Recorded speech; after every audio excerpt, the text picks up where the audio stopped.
ছিলেন দেশের নারী ক্রিকেটের এক সময়ের অধিনায়ক। তার বোলিং বাংলাদেশকে হাসিয়েছে, স্বপ্ন দেখিয়েছে। দেশের নারী ক্রিকেটে জাহানারা আলম নামটা দীর্ঘদিন ধরেই ছিল অবিচ্ছেদ্য অংশ। তবে গেল এক বছর জাহানারা ব্যস্ত ক্লাব ক্রিকেটে, থাকছেন অস্ট্রেলিয়ায়। দেশের ক্রিকেটের সবচেয়ে বিস্ফোরক অভিযোগটাও করেছেন তাসমান সাগরের ওপার থেকে। সাবেক ক্রিকেটার ও নারী দলের সাবেক নির্বাচক মঞ্জুরুল ইসলাম মঞ্জুর বিপক্ষে যৌন নিপীড়নের অভিযোগ এনেছেন জাহানারা।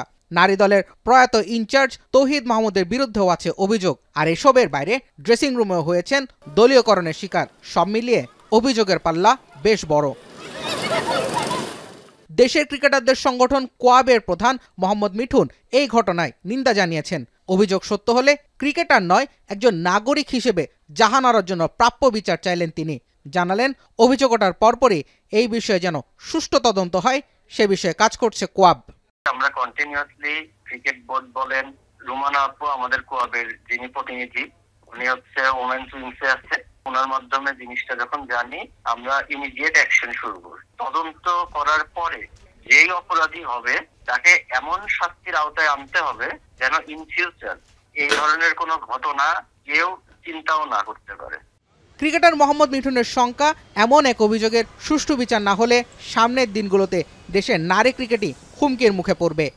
এই ধরনের ঘটনা যদি ঘটে তাহলে কারো ফ্যামিলি থেকেই তো সাপোর্ট করবে না যে একজন নারীর সঙ্গে যদি নারী ক্রিকেটারের সাথে যদি এই ঘটনা ঘটে তাহলে নেক্সট টাইম কোনো নারী ক্রিকেটারের ফ্যামিলি থেকেই সাপোর্ট করবে না যে তাকে এই প্রফেশনে আসার জন্য।